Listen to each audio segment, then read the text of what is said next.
Jeethu Joseph സംവിധാനം ചെയ്യുന്ന ഏറ്റവും പുതിയ സിനിമയായ വലതുവശത്തെ കള്ളൻ റിലീസിന് ഒരുങ്ങിക്കഴിഞ്ഞു. ജനുവരി 30-നാണ് സിനിമ തിയേറ്ററിലെത്തുന്നത്. ബിജു മേനോനും ജോജു ജോർജും പ്രധാന കഥാപാത്രങ്ങളെ അവതരിപ്പിക്കുന്ന വലതുവശത്തെ കള്ളൻ പ്രൊഡ്യൂസ് ചെയ്തിരിക്കുന്നത് ഓഗസ്റ്റ് സിനിമാസിൻ്റെ ബാനറിൽ ഷാജി നരേശനാണ്. സിനിമയുടെ ട്രെയിലർ ജനുവരി 15-ന് പുറത്തുവിട്ടിരുന്നു. മികച്ച രീതിയിലുള്ള പ്രതികരണമാണ് ട്രെയിലറിന് സോഷ്യൽ മീഡിയയിൽ ലഭിച്ചത്. ബിജു മേനോൻ സർക്കിൾ ഇൻസ്പെക്ടർ ആൻ്റണി സേവിയറായും ജോജു ജോർജ് സാമുവൽ ജോസഫായും എത്തുന്നു. ഇവർ തമ്മിലുള്ള കാറ്റ് ആൻഡ് മൗസ് ത്രില്ലറാണ് സിനിമ എന്നാണ് ട്രെയിലറിൽ നിന്നും മനസ്സിലാവുന്നത്.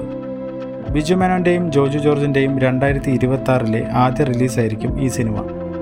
2025-ൽ പുറത്തിറങ്ങിയ ശിവകാർത്തികേയൻ നായകനായ തമിഴ് സിനിമ മദ്രാസിയായിരുന്നു ബിജു മേനോൻ്റെ അവസാന റിലീസ്.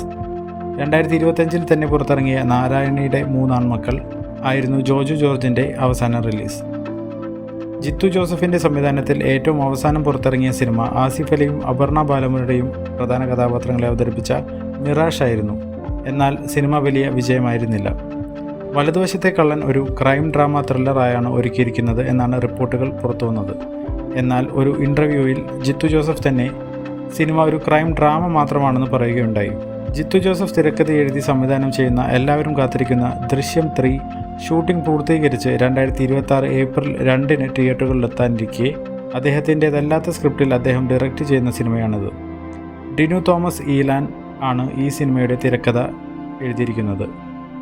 ബിജു മേനോനെയും ജോജു ജോർജിനെയും കൂടാതെ ലെന, ലിയോണ ലിഷോയ്, നിരഞ്ജന അനൂപ്, KR ഗോകുൽ എന്നിവരും സിനിമയിൽ മറ്റു പ്രധാന കഥാപാത്രങ്ങളെ അവതരിപ്പിക്കുന്നു. സിനിമയുടെ ഛായാഗ്രഹണം നിർവഹിച്ചിരിക്കുന്നത് സതീഷ് കുറുപ്പാണ്. എഡിറ്റിംഗ് നിർവഹിച്ചിരിക്കുന്നത് VS വിനായക്. സിനിമയുടെ സംഗീതമൊരുക്കിയിരിക്കുന്നത് വിഷ്ണു ശ്യാം. സിനിമ ജിത്തു ജോസഫിൻ്റെ സംവിധാന മികവിൻ്റെ മറ്റൊരു വിജയമാവട്ടെ എന്ന് നമുക്ക് പ്രതീക്ഷിക്കാം. ഇതുപോലുള്ള ഏറ്റവും പുതിയ സിനിമാ വിശേഷങ്ങൾക്കായി ഈ ചാനൽ സബ്സ്ക്രൈബ് ചെയ്യൂ.